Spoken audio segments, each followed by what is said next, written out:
Hey, Hare Krishna, everyone. I see some faces that I don't recognize, so welcome. My name is Golok Vrinavanas, and we always try to engage the children. And so tonight we're going to be putting on a drama play, and the play is the story of Gokarna and Dundakari. Sorry if my mic is getting beat. Going in and out. But Gokarna and Dundakari is the story for tonight, which glorifies the Srimad Bhagavatam. So you guys can push on in if you like. I hope you enjoy it.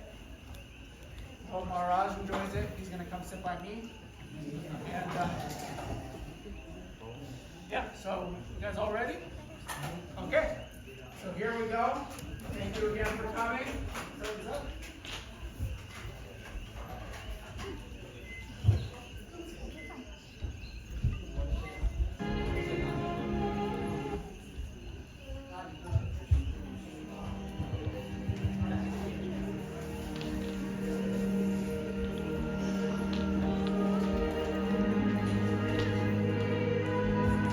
5,000 years ago, while Lord Krishna's feet still walked upon this earth, there was an assembly, 80,000 sages.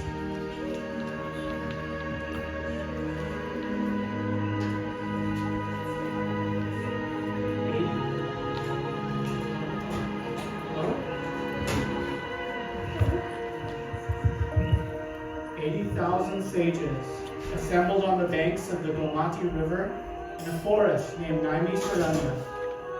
They knew that once the Supreme Lord Krishna left this world, a darker age would entangle the people and choke the land. This age is called Kali Yuga. In this Kali age, people will abandon reason and quarrel and fight for nonsensical reasons. Those preaching religion will do so in order to build themselves palaces instead of temples in the hearts of the people. Men will let the vice of greed grip their hearts, while women, who were once bastions of love and purity, will forget what love is and replace it with vanity. Even the king will become a thief who has shaken off his cloak of shadow and brazenly steals in broad daylight. The sages were anxious about such a time and desperately asked, "This age will soon be upon us. What can we do? How can we be protected?" Then, like a cooling breeze, a saint named Sutta Goswami entered the assembly. The sages immediately asked him, "How can our auspiciousness be assured? Please tell us what to do." As all of us here today sit in this age of Kali, we too have similar questions. Sutta Goswami responded thus: "Listen to the Srimad Bhagavatam and practice the instructions given within. Establish your life in the teachings of the Bhagavatam. Make it your shelter, and Kali Yuga cannot trouble you." Trying to take that shelter, we wish to share one story that glorifies this very Srimad Bhagavatam. Our hope is that by doing so, we can please those preaching this Bhagavatam and solidify its importance in our life. So let us begin. Once upon a time, in the south of India, there lived a Brahmin couple named Atmadev and Dundu.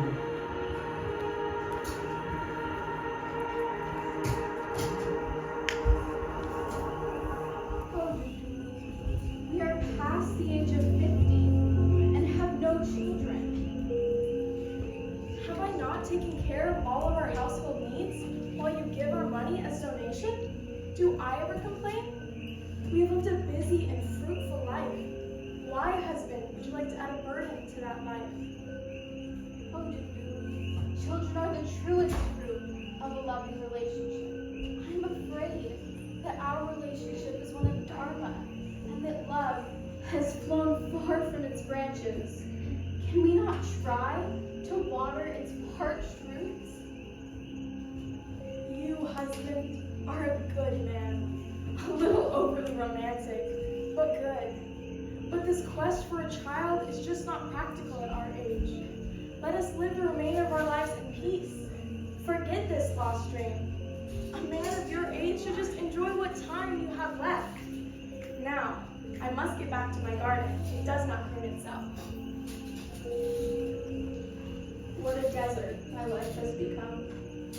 Without the waters of love, what can sustain my dry heart? It is better that I leave this body. Dunduli, you have been a good wife, but I'm leaving and will not return. That's nice, dear. I'll make you some spiced halibut for when you get home. Bravo, bravo.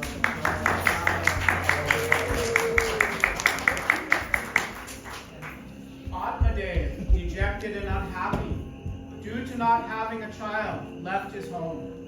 With his mind overcome by grief, he traveled for weeks without food or water. He journeyed with the intention of leaving his body at the very lake where his father had taken him as a youth. Atmadev found the beautiful lake, drank one handful of water, then lay in the shade of a tree to leave his body. Oh, Shankarji, I have failed my dharma in this life. I'm therefore requesting you watch over me as I leave this body. Just then, a beautiful sage with otherworldly qualities entered the grove by the lake.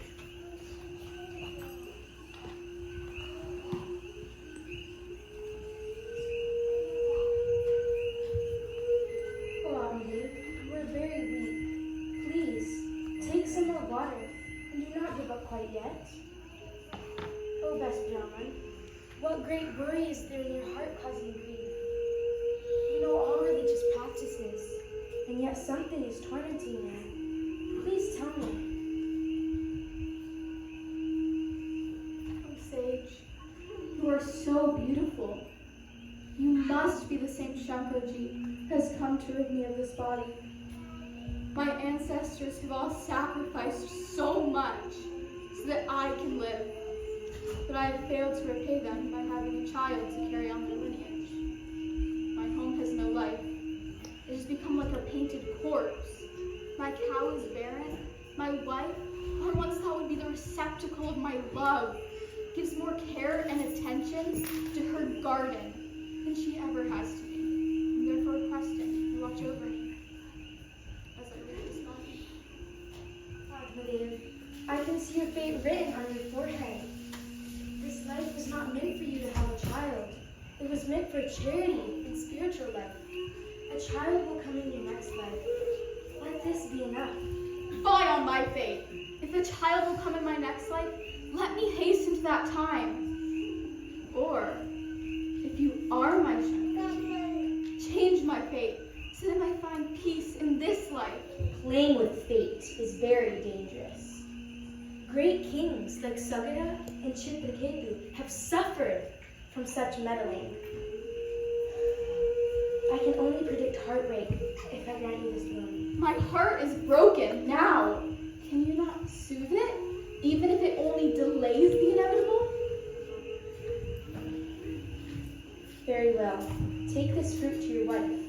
Have her eat it. For anyone who eat this fruit will have a son. But listen carefully. In order to avoid any misfortune from having this child, your wife must follow a vow for 1 year. In this vow, she may only speak the truth, behave with only goodness, and eat only once a day. Do you understand? Yes, yes. Thank you. You have saved my miserable life. We shall see.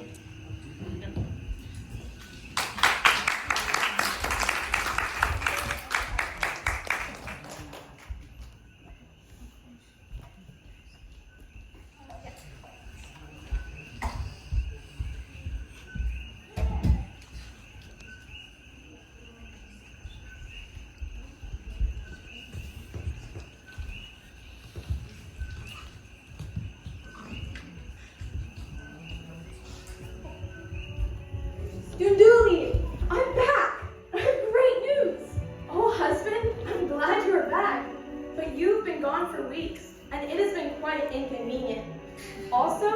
The halibut I made for you, I had to feed it to the cow. Forget all that. This fruit holds the answers to all of our prayers.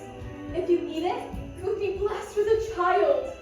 Please do so quickly, so we may mend this gulf in our life. One more thing. For the next year, you must never lie. Eat only once a day and behave with only goodness. Do you understand?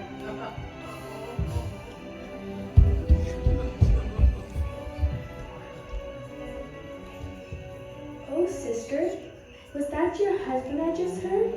And did I overhear him talking about a magical fruit? Indeed it was, sister. Indeed you did. Oh, that's great. Your husband has always wanted a son, and my husband and I are pregnant with our ninth child. Finally, a cousin made it live. Oh, sister, why do you look so unhappy? I can't have a child. I mean, I'm 50, and I'm so busy. Like with my garden and cooking and taking care of our cow. Can you imagine how hard it would be for me to do my chores with a pregnant belly? And what about the vow? I cannot lie? I lie all the time. And I can only eat once a day? What am I, a Shudra? Oh, Dundee, you have always been quite independent.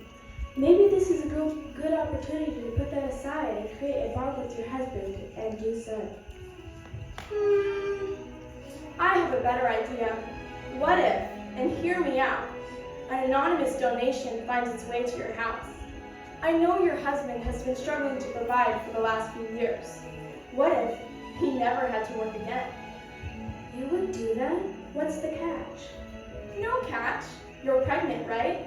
What about we just raise your son in my house and we could pretend he's mine? No, definitely not. You could see him anytime. He could still play with his siblings and your family would never want for money again.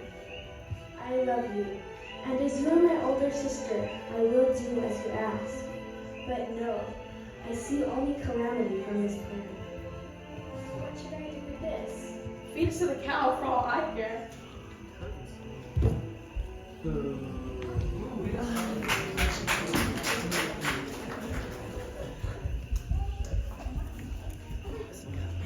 Dunduli's sister carried the child to term, but she also carried guilt, resentment, and anger for making the deal that she did. So when the boy was born, she quickly handed it off to her sister Dunduli. Atmadev was thrilled. Finally, he had a son. But the joy was short-lived. The boy would scream and urinate every time the Brahmin would hold him. He would break things, spit his food on the floor, and would be found laughing while holding a small dead rodent in his hands. Dejected, Atmadev took a walk in his courtyard to find some peace. Just then, he heard a strange giggling sound. His cow was curled up around a beautiful human baby boy. Atmadev lifted him up. The boy was peaceful, smiled, and quickly fell asleep in the Brahmin's arms. Atmadev named him Gokarna, for this child had one strange feature, the ears of a cow. Months previously, the cow had been given the blessed fruit, and inadvertently had followed the instructions given by the Siddha. As cows cannot speak, it spoke no lies. As cows are good-natured, it never did anything wicked, and as was normal, they only fed it one large scoop of hay a day. Atmadev raised both children as his own, yet as they grew, the difference between their temperaments could not be more clear, as you will see. Hey, long ears, what are you reading? It is a paper by our tutors on the philosophy of the self. Not only are you so ugly, but you are such a dork. No wonder why you have no friends. At least I don't have to pay for mine. Knock it off, you two. Dundukari, you're going to be late for archery practice. Go grab your bow, and remember, I know. No shooting my instructor. you're such a good boy. Now go say goodbye to your father.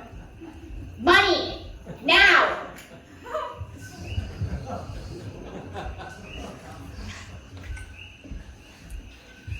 Father, you seem sad. Please tell me how I can help. Oh, son, you are the one good thing I have left in this life. Having no child can cause a man great pain. Having a wicked child can be even worse. Oh, Father, this mundane existence is worthless. It causes misery and delusion to men. These designations of husband, wife, son only cause us to be bound in attachment to false identity. Even Indra, the Lord of heaven, does not have real happiness. What to speak of a sweet but naive Brahmin? O Father, only those who are detached and focused on the Atma, the true self, have happiness. So give up your attachments, yes, even me, and go to the forest. You already know. I know in my heart that you are right. And as you've been only a boon in my life, I will do as you say. Thank you for everything.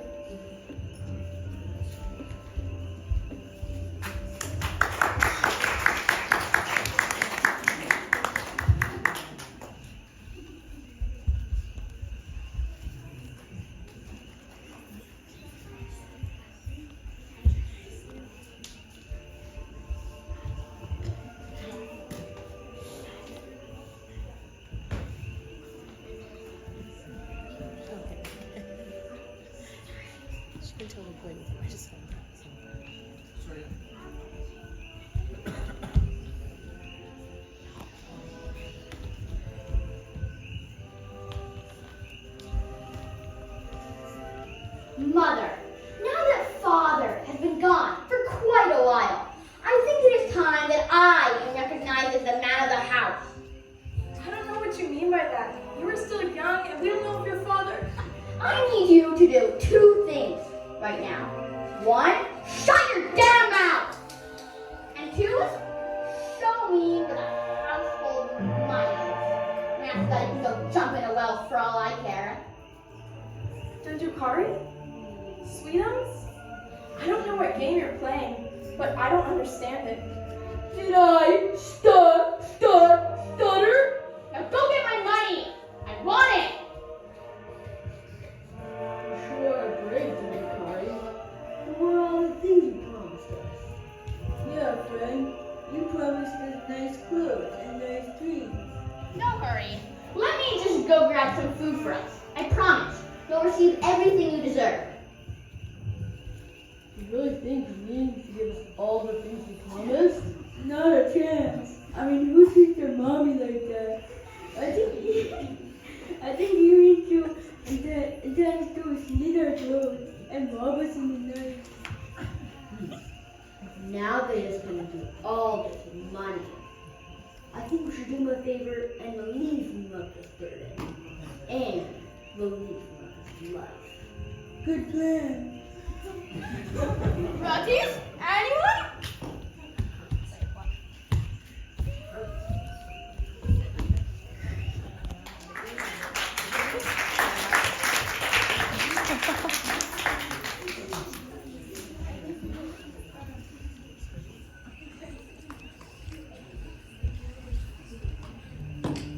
The wicked Dundukari was killed, and because of his atrocious nature and attachment, took on the subtle body of a ghost. In that body he was racked with hunger and thirst, but could not quench either, nor could he enjoy any of his senses, as they were inadequate for such things. He was bound to his home, and would throw things at passerbys, and taunt them with foul language. Meanwhile, Gokarna was returning home from a trip to the local holy places. The villagers told him, "Don't go to your house. There's a ghost there which will kill you." Gokarna replied, "I don't fear anyone." Chanting Bhagavan's names, he went inside the house. Hey, long-eared, snot-faced, stool-breath, fart sniffer! Get out of here! This is my house! You seem angry. You seem angry, Spirit. Take this holy water and be pacified. Wow. Thank you. That is the first thing that has soothed me since my death. Now may I ask you who you are and why you are here? Can you not recognize your own brother? It is me, Dundakari. I was murdered and robbed by the very friends that I planned to murder and rob. That checks out. Now why are you here? I cannot leave, and every day I'm filled with great pain and anguish. I know that I've always treated you ill, brother, but please, if there is something you can do to help me, I will try anything. Tomorrow is an auspicious day. I will invite all the local villagers to recite the Bhagavatam for 7 days. At the end of these 7 days, if you listen with full faith and full attention, you will be liberated from your painful ghost form. But brother, in this ghost form, my senses do not work properly. Even now, I can barely hear you.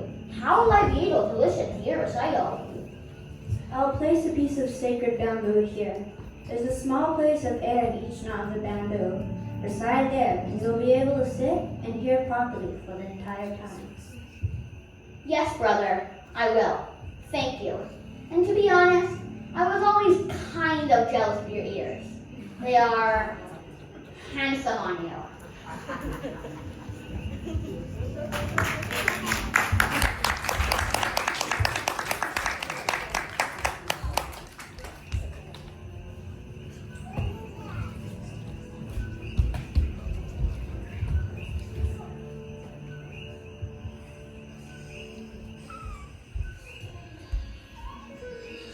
And so Gokarna invited all the villagers to his home.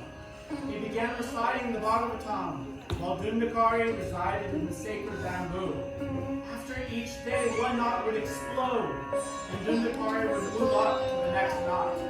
At the conclusion of the recital, the bamboo exploded, standing there with Dundakari in a divine form, adorned with great beauty.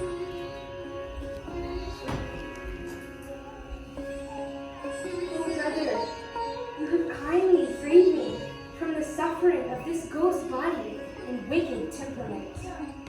The account of the Lord in this Srimad Bhagavatam is indeed blessed. This recitation can reduce all sins to ash. The body is said to be an aggregate of sinews, bones, marrow, flesh, and blood.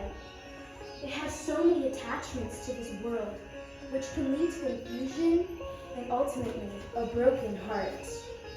Those who do not hear these holy scriptures are born to live and die only like bubbles in water. I shall now go to my Lord in Vaikuntha.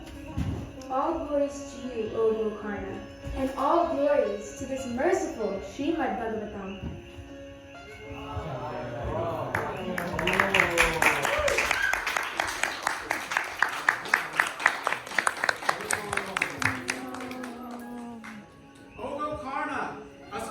Members have also listened to this Bhagavatam.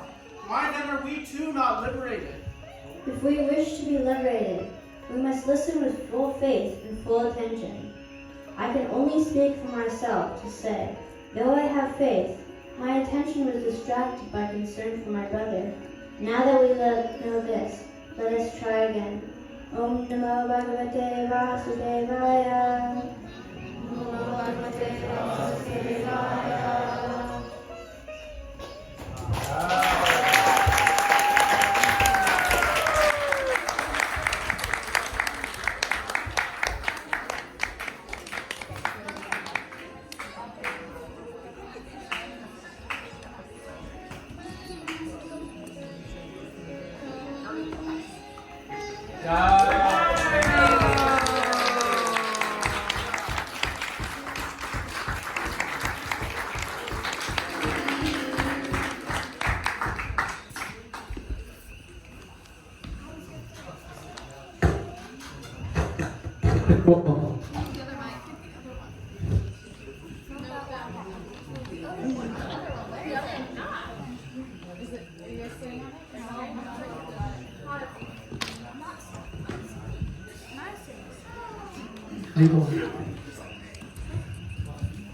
Hari बोल बोलो भागवत महापुराण की Shri Gokarna ki Jai. So wonderful pastime from the Puranas describing the glories of 7 days Bhagavad Katha, which can deliver even those who are in ghostly form, ghostly existence. Srimad Bhagavatam is such a powerful, as we just saw, Dhundakari. What was his activities? You can take your veil off now. Yes.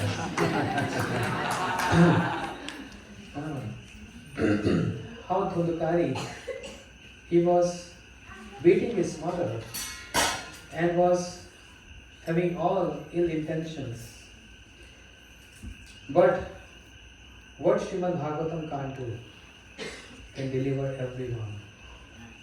Anyone who come in contact with a pure devotee like Gokarna. Gokarna is so knowledgeable from the very birth because he got blessed with that fruit given by a sannyasi, by that sage. So the drama players were very sharp and they are very fluent in recitation of those what do you call dialogues. They are so expert. But I want all of you to also read Bhagavatam every day. There's the benediction. There's the blessings from all the Vaishnavas here. Your parents, your uncles, your grandfather and everyone.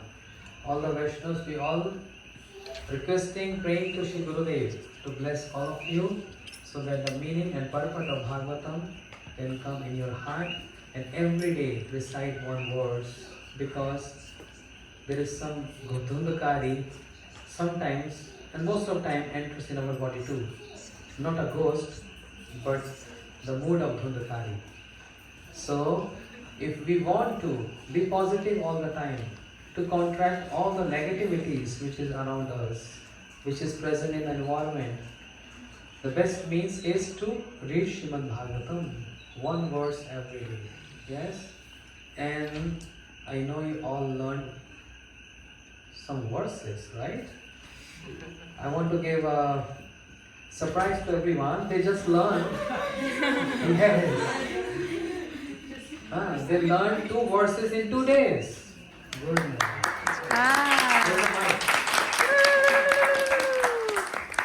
Tomorrow? Day after? No, today. Today? Whoa! Okay. Resign.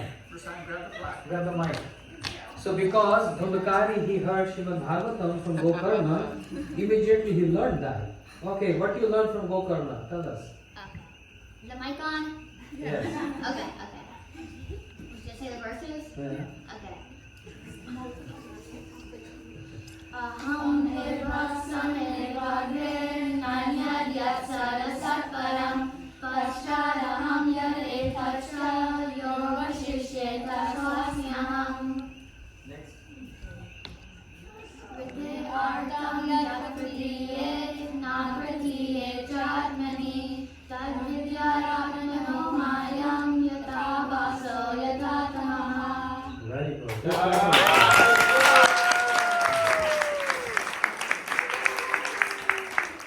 So, my endeavors coming successful.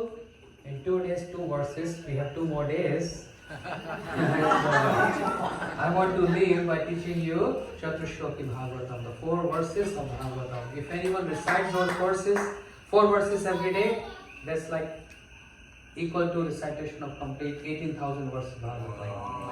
So these 4 verses, okay? 2 more days to learn. And on Monday evening, day after tomorrow, 4 verses along with dancing. Srimad Bhagavatam Mahapurana ki. I want Goka